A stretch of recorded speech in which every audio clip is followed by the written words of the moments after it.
Gregory and Miriam, for having me here. We franchise in such a short amount of time has built an amazing community within the franchisor, franchisee, and industry. And thank you for having me here to talk about SBA financing, national franchise financing, and specialty lending. So I'm Richard Snow. I will be here. I'm a founder and principal of Amplified Franchise Financing, where we focus on partnering with franchisees and franchisors within the industry to support them with funding, questions, how to access the capital, the know-how and knowledge to move forward. Just some background on me. Recently, I was a national franchise specialty lending and franchise banking relationship manager at Bremer Bank. Um, I'm founding and principal at Amplify Franchise Financing, 20 years of experience in business financing. IFA Foundation board member, IFA board member, Diversity Institute chair. I was a past chair of the Black Franchise Leadership Council 2023 Ronald E. Harrison Award. But overall, more than importantly than all of these things, I'm a servant leader within the franchising space. I believe in helping others access capital to build community, legacy, and generational wealth. And I think that's the overall key that we want to take away from our experience. How do we serve others? Through our products, we support a multi-unit expansion, brands, acquisition, resales, existing franchise location, CREs, equipment, and leasehold improvements. Typically, within the national franchising landscape, conditions are important. The intended purpose of your loan, the economy, so business conditions, the challenges or opportunities because of inflation or supply chain. Right now, we're dealing with tariffs that are causing conditions to be changed within the market. So you're seeing an increased cost in the equipment purchases. You're seeing an increased cost in the build out. So strategy currently in place around responding to labor force inflation. You're seeing that with things fighting like joint employer. We continue that fight within the franchising space.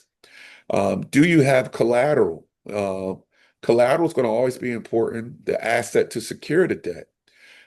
Typically, most banks are going to take a first lien position against all business, a second lien position on primary residence, personal guarantees for anyone that typically owns 20% or more of said franchise you're purchasing, or if you're a multi-unit owner and continuing to purchase and grow, 20% or more of ownership requires you to be a personal guarantee on the loan.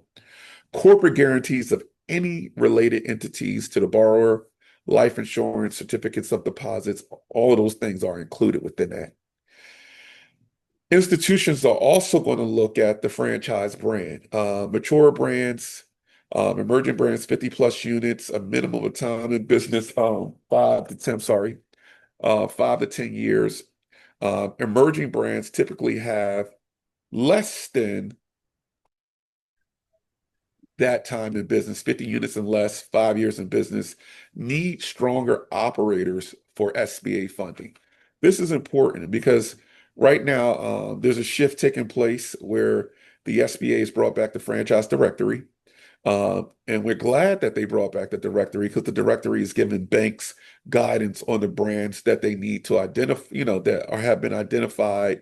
They have read through their FDD. They meet the Federal Trade Commission standards, and now they're on that franchise directory listing.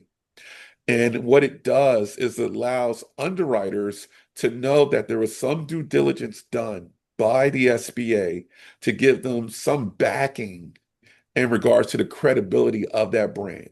So when it's being underwritten and you're going for financing in an emerging brand, it's going to be important for them to be on that directory list just because of the years of experience and the history. Also, it's going to be important for you as an operator, your personal financial statement and your strength.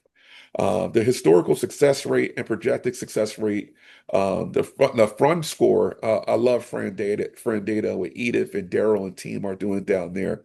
It's absolutely amazing the intelligence and logistics they have compiled on the industry, and it's great when you have that as an intelligence metrics that you can look at to understand how well a brand is performing. And as I stated, the registry directory, Friend Data, IFA, WeFrench, the Coleman Report are all great sources to utilize. So, Richard, I just had one quick question about this slide. Yes, So, when you say it's second lien position, it's like second lien versus the your mortgage, right? Is that correct? correct. Got it. And then are there some, you talked about like inflation and tariffs. So are there some segments that, like some sectors that you're seeing it's facing a harder time in terms of getting SBA financing than others?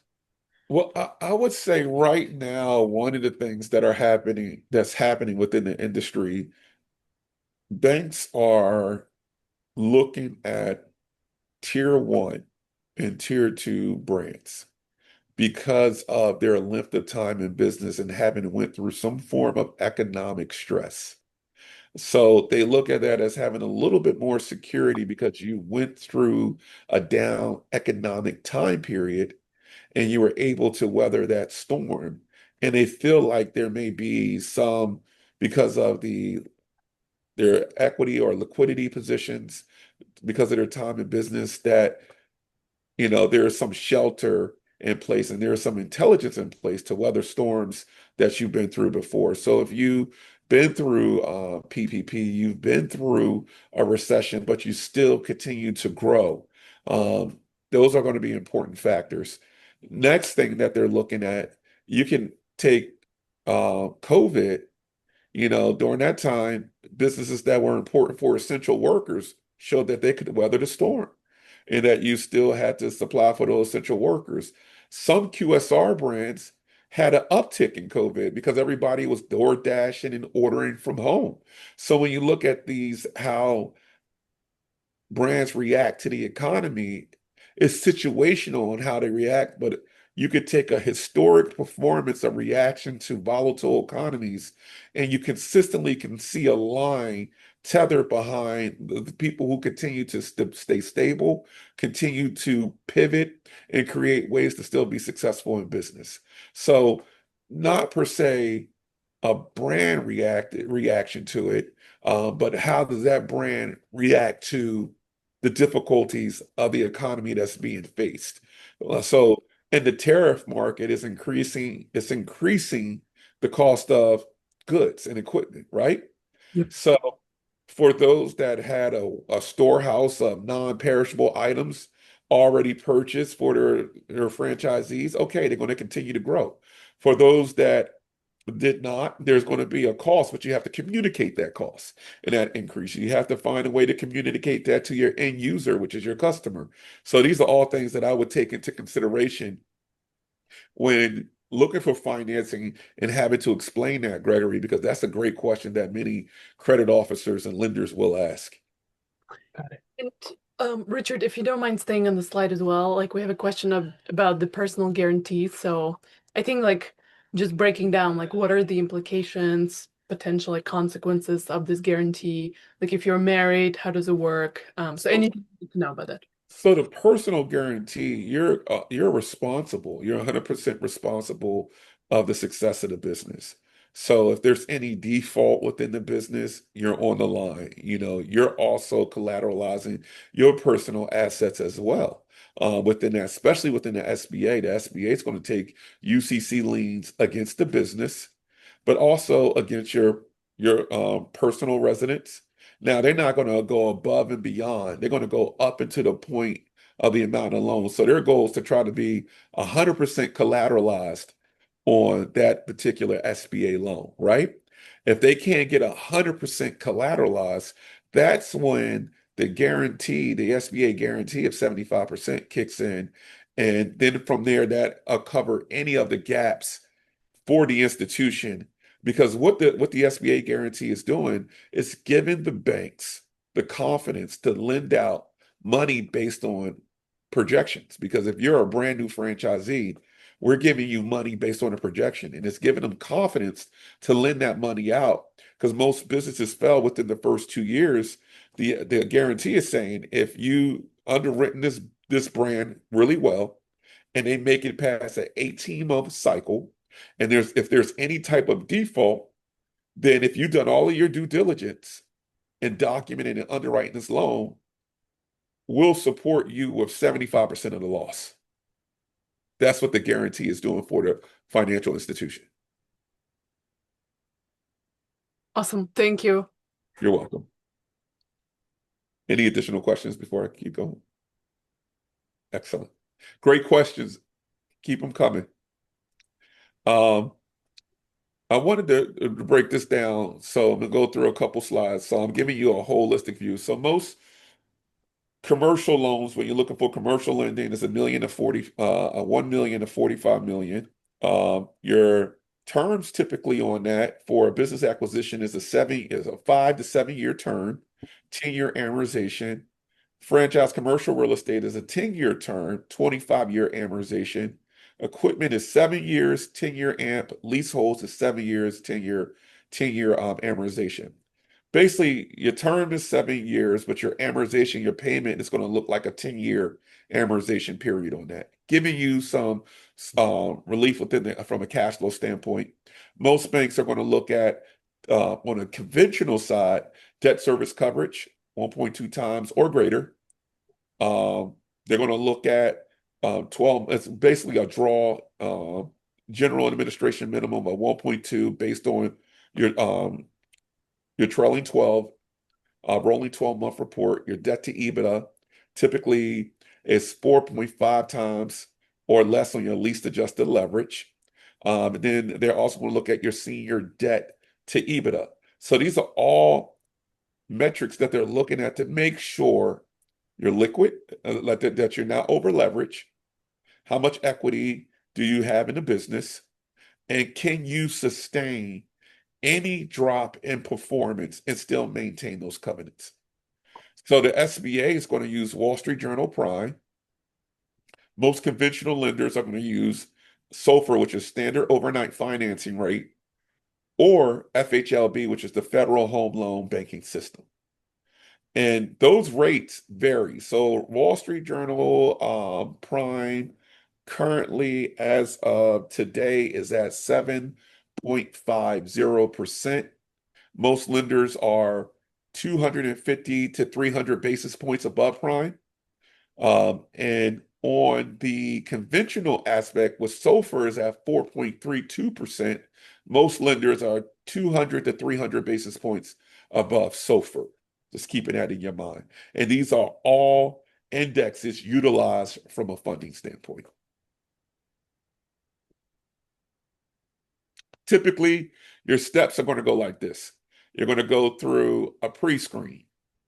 Most lenders, organizations, companies such as mine will go through a pre-screen to see financially where you're currently at. All right, we're going to get a list of documents, which I'll go through that list to determine your fundability. Once your fundability is determined and your package or your credit presentation is put together, that's submitted over to a lender for them to have an understanding of issuing you a term sheet.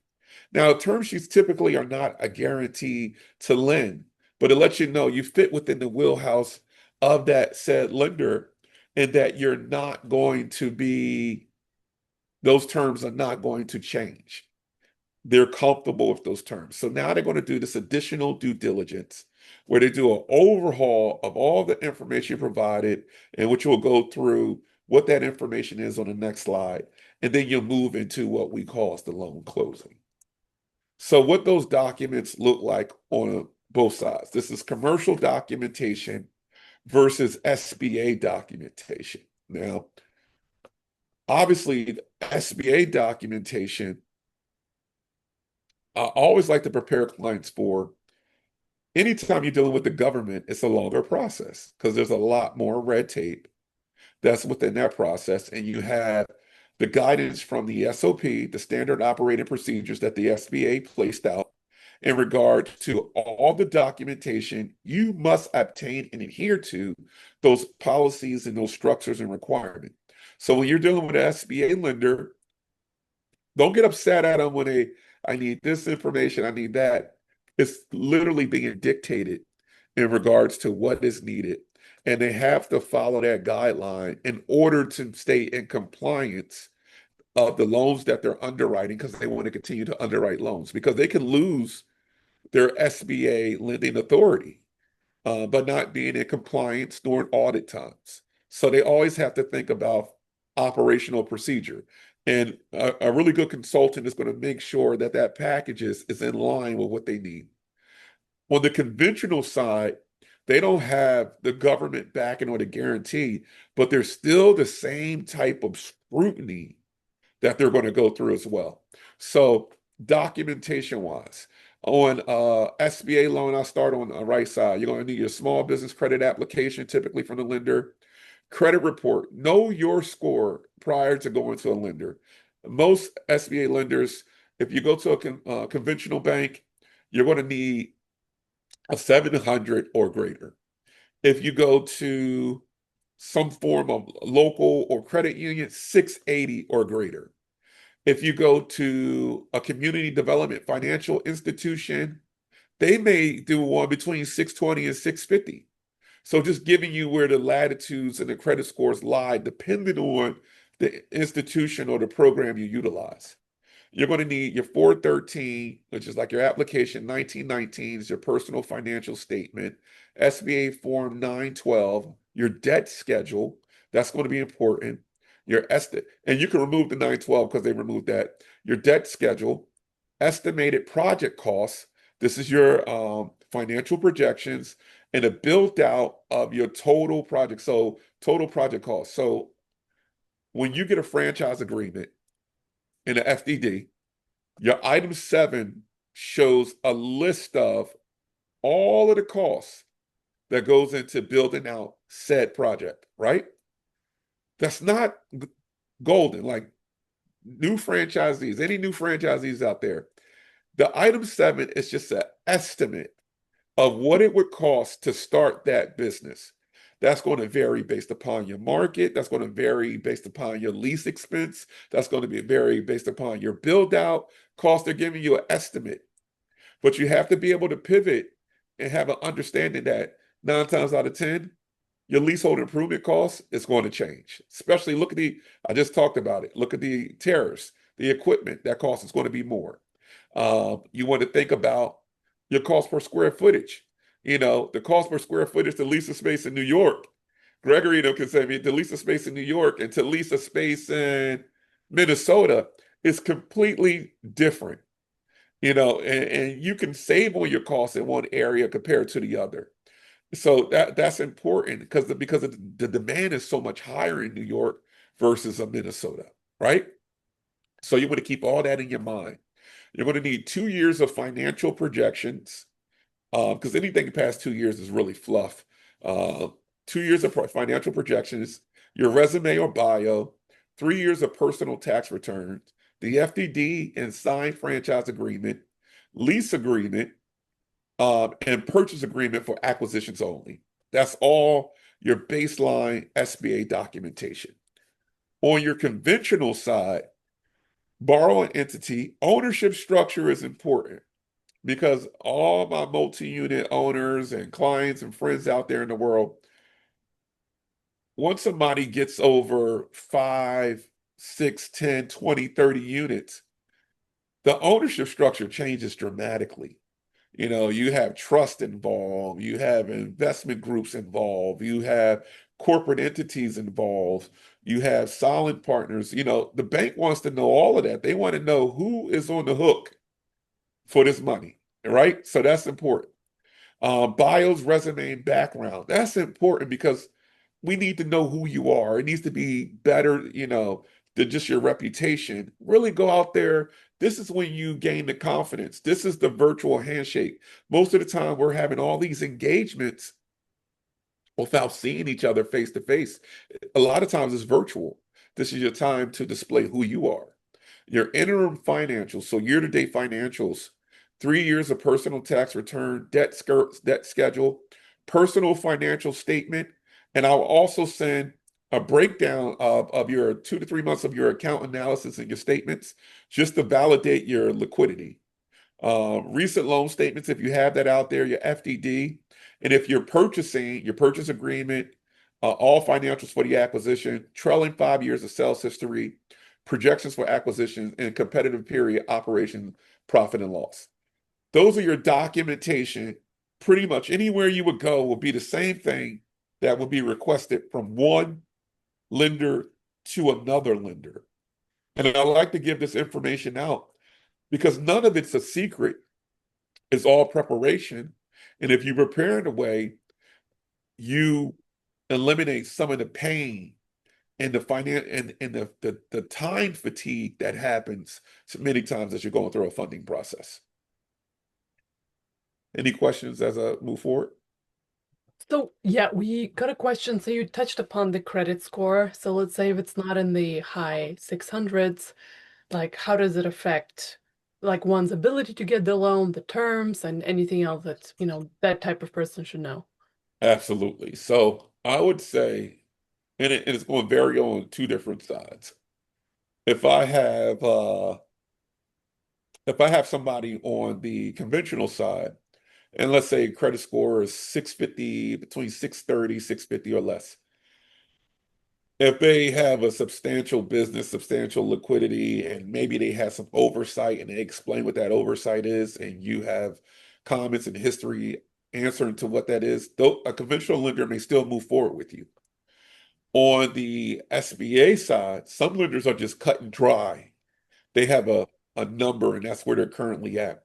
That's when I would go to find out where you're located, get an idea of your zip code, see if you're opening up in an empowerment zone or there's a zone where there's a lot of development. Partner with a CDFI. CDFIs typically have access to the same money that's being utilized by the bank. Same SBA 7A program, everything's completely identical. You're just going through an organization that's built for community development versus a traditional just brick and mortar bank.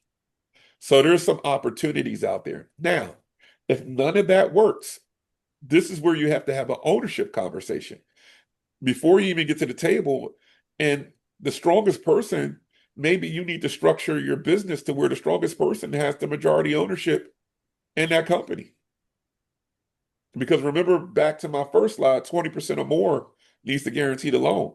So if you know your credit score is not strong, but you have a strong amount of liquidity, maybe your ownership share needs to be less than that 20%, and you're not guaranteeing that loan is stopping it from moving forward. So have that conversation in your mind as well as you're trying to improve your credit score. But you could go through and have these conversations and do these analysis upfront, go through your report, find out what's hurting you. Because typically, if your score is less than 650, that's normally debt utilization or something egregious is taking place that needs to be treated. Yeah. And then you don't mention the credit score for the conventional loan. So they don't look at that? We do look at the credit score, but they're gonna look at all of this information because you can have a 700 credit score conventional, but if your financials, your existing businesses are not servicing the debt and it's not working, it doesn't matter how strong your credit score is. If your business financial history is not strong, you're not getting the loan regardless. Yeah. And then usually for the conventional, you're not putting a personal guarantee. Is that correct? Oh no, you're guaranteeing on the conventional. You will guarantee on that side as well. Got it. And then are conventional loans, are they typically available for first-time franchisees? No, conventional would typically be multi-unit owner, somebody who owns two or more locations would be an individual that qualifies for a conventional loan. If you own two or more locations, that'll work for you. If you are, let's say you're a seasoned operator and you're diversifying into a brand new opportunity, you could go get a conventional loan. And that'll give you more latitude than on the SBA side. For example, let's say you own five chicken brands. I won't say a brand because I don't want to make nobody feel. So you own five of said chicken brands, right? You do it very well. Your debt servicing, strong EBITDA performance, right? And now all of a sudden you want to buy into XYZ donut brand. Okay? You can leverage your performance, your financial performance and go and get a development line of credit for your whole development project, all whatever it's 5 units, if it's strong enough for that other brand, and be able to develop that project out at a rate of SOFR plus 300 basis points, which is like 7.32% versus almost 10% on the SBA side. Right. So there's ways you can leverage your strong business performance on the conventional side to develop into a new brand. So there's avenues on both sides. And that's what I'm hearing, as you hear me having this conversation, just trying to break down the differences for your audience. Yep. And then you mentioned kind of like just time fatigue. So I guess how many if someone was putting together all of these documents, how long will it take to put it together? One question. And how long will it take maybe just waiting to actually get the financing? What should people budget in terms of time? So if you can have, let's say somebody came to the table and they had all of this in order, just ready to go. The average lender can probably knock this out in 60 to 90 days. Right through, moving right through it, getting it done, moving through the paces, through the steps, getting everything completed, right? Yep. But if you come to the table and let's say you piecemeal it, or you get this information, that's all pouring into the time. Because I'll give you a prime example. So term sheet, normally what most lenders will take 2 weeks, a week to 2 weeks to get a term sheet. If you have the initial financial information, not this, but just the financial information, you get a term sheet right away. Credit presentation normally is another 2 to 3 weeks to get to your credit presentation approval. And then you're moving into that closing period. So that's where that 30, 60 days window is at. But I would say anywhere from 60 to 90 with all this So information. what is a credit presentation? So a credit presentation is a deeper dive. That's the presentation you're submitting to the underwriters.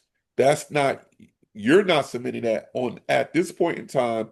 Whoever your lender is on your behalf is presenting this information to the credit officer, the underwriters, for them to make a finalized decision on how you move forward. Or do you have an official approval to move forward? So your term sheet is not the approval. The approved credit presentation is the final approval. So when you're at the place of where you have a credit presentation approved, you're done. That's your golden ticket. That's your stamp. You're approved to move forward with financing. So I'm just trying to understand internally how it works in a bank. So I go to a banker, I'm working with the banker, so I submit some information to the banker. The Yep. banker gives me a term sheet. You submit the information to the banker. The banker does an analysis and they give you a term sheet. So the term sheet is exactly what it is, listing out the terms, origination fees, term of the loan, covenants, if any be, any good faith deposits, any fees need to be paid, any financials you need to provide. It's all listed in the terms, usually about 2 or 3 sheets, right? Cool. So I accept those terms. You Now, accept them? yep. Go ahead. And You then I was accept. just saying the banker then creates a presentation for his internal team of underwriters. Correct. So the banker then at that point is going to request because most banks won't give you all of this information up front. They won't ask for this all up front. But then they're going to turn around and make sure you have all of this information up front. Then they're going to go and complete an analysis. An analysis is of your debt service coverage ratio, global cash flow analysis. They're going to do cash flow analysis and lease adjusted leverage ratio analysis. They're going through 3 analysis of your financial performance. And once your financial performance is broken out, then they're going to look at your executive summary. They're going to look at your sources and uses. Then that's when they do the background check on credit. Some banks may want evaluate for more mature borrowers, they may want evaluation to be completed by a third party.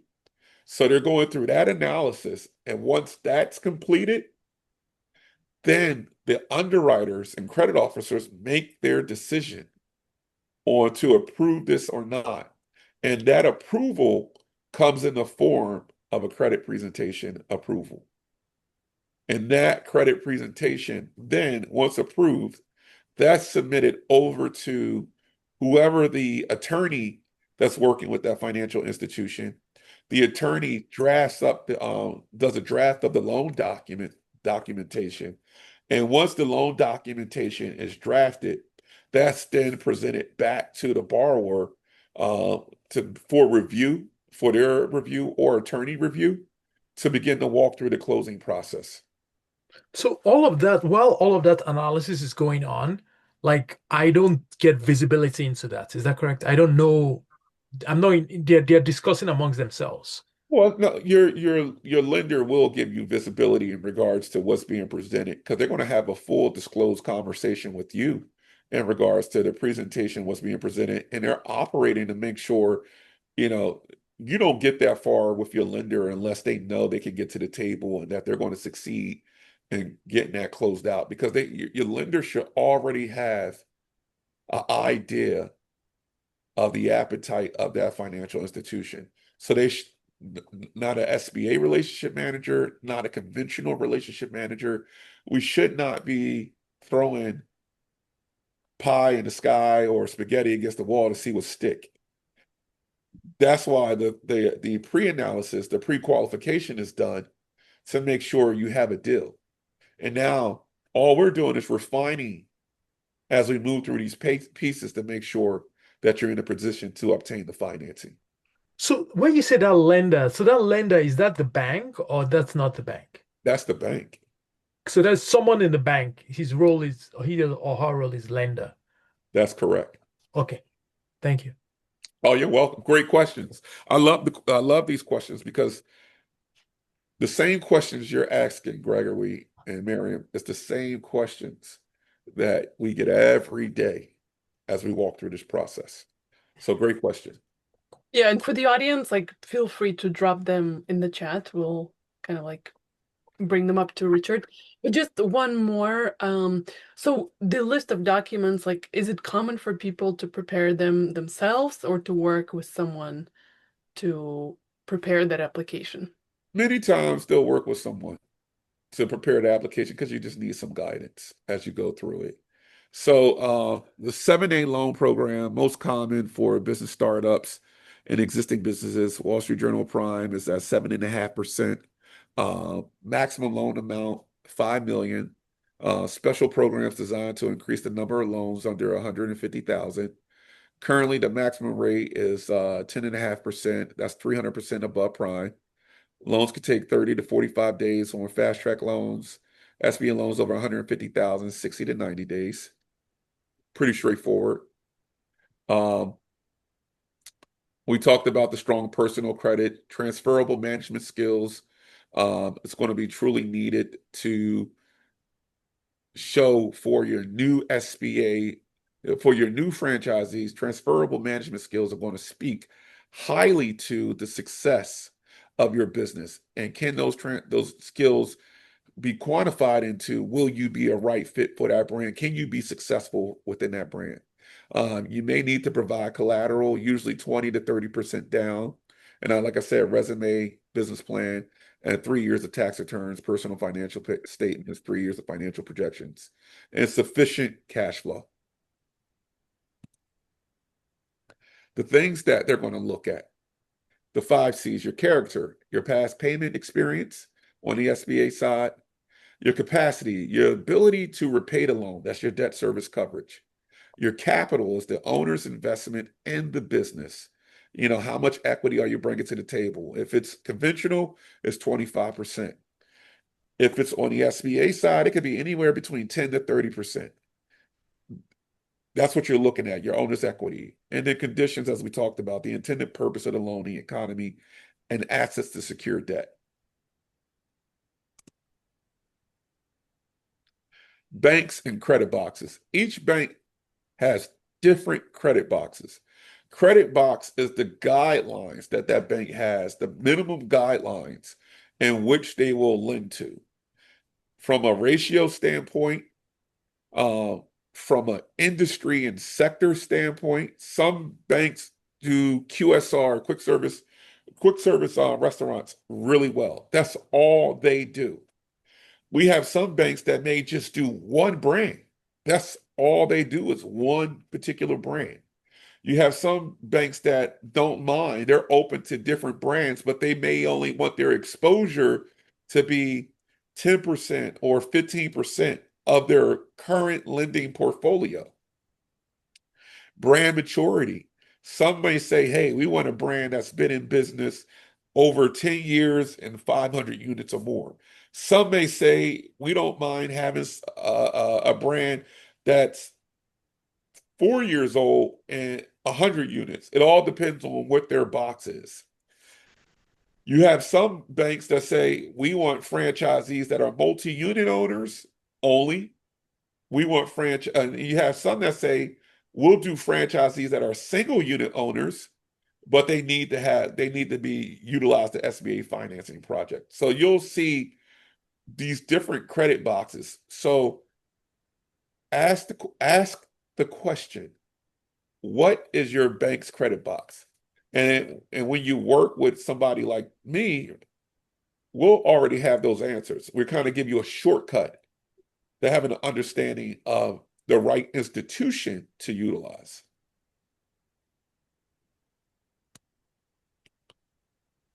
Is there room in their buckets? Bank have different industry buckets. Does your bank have a bucket for your deal? And is that bucket full?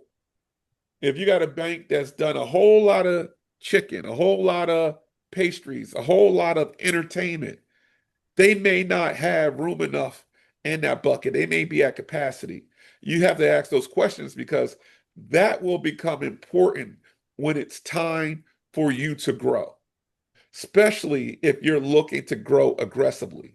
So if you did a $1 million home services brand and you capitalize on a territory and you have two other acquisitions that are out there that are ready to go, you need to tell them now. Don't wait. Don't hold it to yourself. Because if you hold it to yourself, you may not be in a position for that opportunity. You may not be in a great position to move forward. Okay. So on this point, so if it's a multi-unit portfolio, like you try to secure a relationship with one bank who's gonna finance each one of your deals, right? That's correct. You're looking at it from a position of, I want to grow the entire path. So what we look at is what is the runway? How are we looking at down the road? So if somebody comes to me and I'm not looking, they're a multi-unit owner, they may buy 5 units of X brand, but I want to say, well, how much do you want to grow? And what is the next project that you have in line? And these deals, and is there enough runway financially? Do you have enough runway in your company to be able to support another 5, 10, 15 million in debt? So those are the conversations that we're having so far down. We're having those conversations in the beginning about what the next 5 to 10 years look like. And you should be having those conversations because everybody who's probably on this call is signing a development agreement. And that development agreement, it says you need to build out X amount of units in X amount of time. And if you don't have a plan in place to build out X amount of units, you can have an issue within that agreement that you sign with said brand.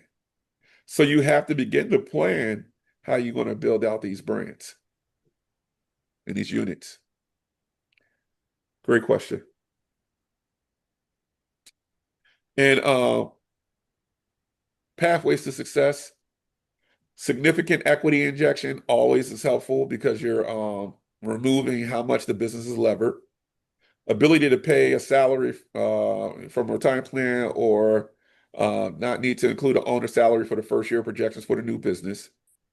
Demonstrate to the lenders access to additional working capital to get the business through a startup phase. So this is important for, I'll take, for example, if you're married and you and your wife are starting a business and somebody has to run the business full time, but somebody has to continue to work.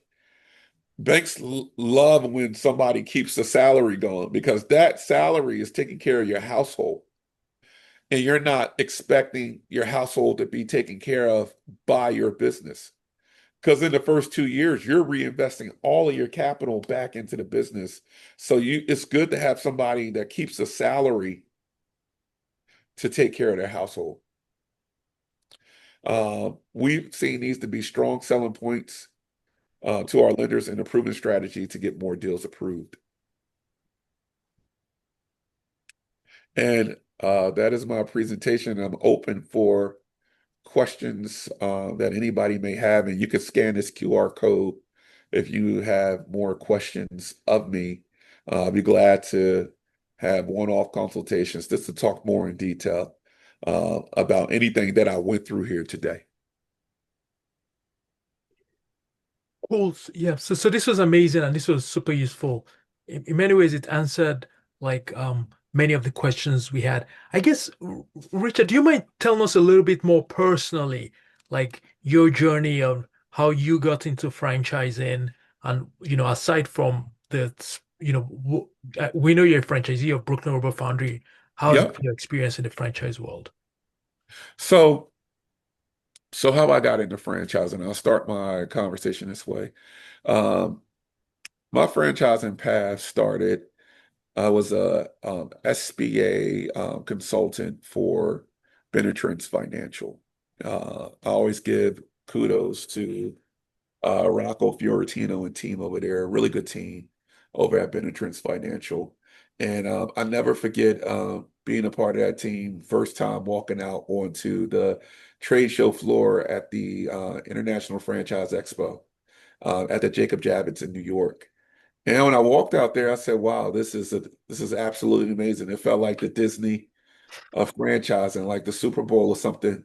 And the energy was so infectious, and I immediately knew this is where I wanted to be. In the midst of that, I began to look, and transparently, I didn't see many faces that looked like mine, and I was wondering. I had the conversation why, and then immediately I had the fire of how can I change that and bring more individuals into this space that can create so much wealth for them, like this opportunity. And so I started on the path of immersing myself because I was already into the financial sector. I've been in banking and financing for over 20 plus years. So I began to immerse myself in the franchising sector, the access to capital component of it, the structuring of the loans. And I got to see it from a Rob standpoint, utilizing your retirement in partnership with the SBA financing to really support from a funding metrics. Then I went into the space of the SBA where I was over at WISPIS.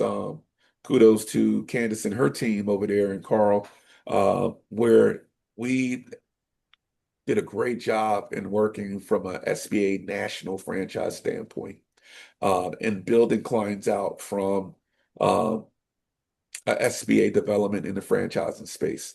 But what happens in the franchising, if holistically you look at it, you get capped at that $5 million number within the SBA. And there are products that go a little bit over that, but not as much. And you have to mature and to maturate into a conventional product. So holistically, I begin to see how this all worked. And through my service with Matt Holler and David Smith and Ursa Jackson, JD, Latanya Pouncey, John Lancaster over at the IFA, I got the chance to become immersed in the advocacy aspect of this. I look at the IFA and what they do from an association standpoint, like the heartbeat of what we do in the franchising and how we protect, enhance, and promote franchising. So became in the advocacy space, and in the midst of that advocacy space, I was always had a burning desire of what my wife and I wanted to purchase. And in building a relationship with Jenny and the team over at Brooklyn Robot Foundry, we know we wanted a brand that spoke to our ethos of being servant leaders and giving back because we lead with God first and how we take care of our community. And we wanted something educational to support our community, and we couldn't think of anything better than the STEAM children enrichment space. So we knew that industry and sector was the space. Um, and then the rest of it kind of took over based on relationship and seeing how her company ran. And I was just very impressed by her. And it's what made us take the leap into becoming franchisees of Brooklyn Robot Foundry. And we now own the two territories within the Philadelphia market, and doing very well, growing, developing. But more importantly, man, you should see the lives of the children we're impacting. When you see a kid build something and have a eureka moment, if it don't give you the chills, something wrong with your heart, right? Something's wrong with your heart. So uh, we could talk numbers and everything, but this has to be something right here, right? And then you improve upon it right here. And this allows you to expand upon what was already here.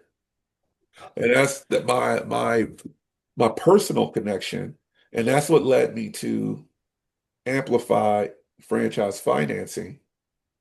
Because end of the day, I'm a servant leader. I built relationships, and it's important to me. Like all my clients, I get to know their family, I get to know their stories, I get to know who they are, and I think who they are is more important to me than what they do, right? And once I find out who you are and how I can support you, it allows me to put you in a better path and building those relationships. And I think in the role that I'm in, the company that I currently have right now, no matter where they're at from a financial institution standpoint, they will always have Richard Snow to support them in amplifying what their visions and goals are, their brand that they're a part of, and what they choose to become in life. We amplify all of those things because amplify means to increase. So being amplifiers in anything, in any room that we're in, I think it's important because that's when you're speaking to your gifts and you utilize them in the right way. So that's my personal testimony. Yep, I think you mentioned something like, being a franchisee, you see how just having day to day and how important your heart is and the work you're doing. But it seems sometimes, like as operators, we feel like banks, it doesn't, like in the documents you mentioned, there is no thing there's will evaluate your heart. It's all like numbers, numbers, numbers. So how do you tie those two together? How do bankers even care whether you're doing something You want me to tell you where your heart is at? Your heart is in your executive summary. right? Your heart is in your marketing analysis. Your heart is in the background of the brand and the operators and how they feel. Your heart is shown in the support provided from the brand. So if I had to take how it's shown in these ways. Your heart is shown in your operational standard. Your heart is shown when I walk into your unit and the first person I meet smiles at me. And I see the place is clean and I see all the standards is met. Man, that's pride. And people show pride. That's their heart being wore on their sleeve. Like I can see it, right? I can walk into a brand and you can see passion. And then you can walk into a brand and see failure too. I'll leave the brand out of it. I visited a brand one time and I walked in and I saw the KPIs on the wall at the unit level. And I was like, oh my God, they're managing the KPIs of the store and they know exactly what they are. Then right next to the wall, I saw this wall where say something good about somebody on the team and they would just stick something up there. It was like a sticky or a note or an email or whatever it was. And I was like, they love each other. They care about each other. That's your heart. That's what we look for. You know, uh, Franchising is not transactional. It's relationship. The world, the community is so small. You can't you can't be a multi-unit owner and not have developed a rapport with your team. Just think about it. If I own 200 units of, I don't know, whatever, McDonald's, Taco Bell, whatever, I can't run those teams as a successful leader without showing my leadership heart to that team for them to go out and perform at a level that's unbelievable. That's how you crush goals. That's how you succeed. Like even with my team starting out, I listen to their problems. I listen to how they feel. I listen to their suggestions. We listen to their heart and what they think, their value. Because when people, I don't care what you pay them, but if they feel value, they're not going nowhere. Right. Cool. So do banks, like when you're a multi-unit operator, will banks visit your actual location before they lend to you? Do they Oh, typically? Got it. absolutely. If you're, especially if the loan's over a certain amount, you're flying everywhere Right. to go check on that. Yep, you need to get real granular, and I need to feel and touch how you're running your business. Got it. Very interesting. And then you mentioned something earlier as well. So you noticed that there weren't as many diverse franchisees or people just in the franchise space, and you were sort of investigating why.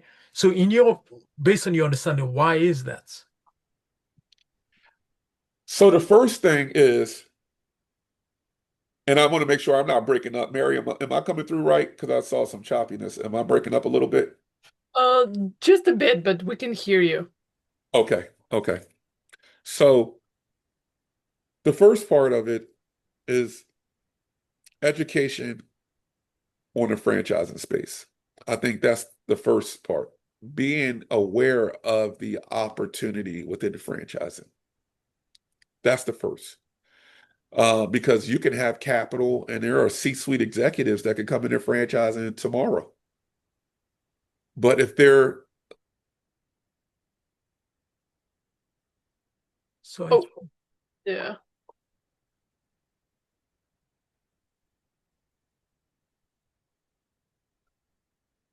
back in, Yes, yes, yes. exactly. So yeah, so we lost you at explaining that you can have capital and so yes, yep, so there are C-suite executives that can jump into the franchising industry tomorrow. They have great retirement plans. They've been great stewards over their financials, but they have no idea of the opportunity. They have no idea of the funding process. They have no idea about the brands they could buy in. So that education and understanding that opportunity is extremely important. But if that conversation has never been had in the XYZ community, you have a systematic gap, right? That you're still trying to fill. There are still individuals that think franchising is just McDonald's, or they don't know how many franchises out there, opportunities you can get into. They don't have exposure to it. So we're still in the infancy stage of promoting what these opportunities are. And then the next part of it is just what we went through, the access to capital model. Like we just had a kitchen table conversation about the whole funding process, right? How many conversations happen like we just had? Not many, yep. right? Where we're lifting up the curtains, so to speak, and having that conversation. And then the opportunity to move forward, the courage to move forward. You have to be able to hop out and take advantage and do it. It is not without having a sense of anxiety or fear or whatever in you, but end of the day, it's yours.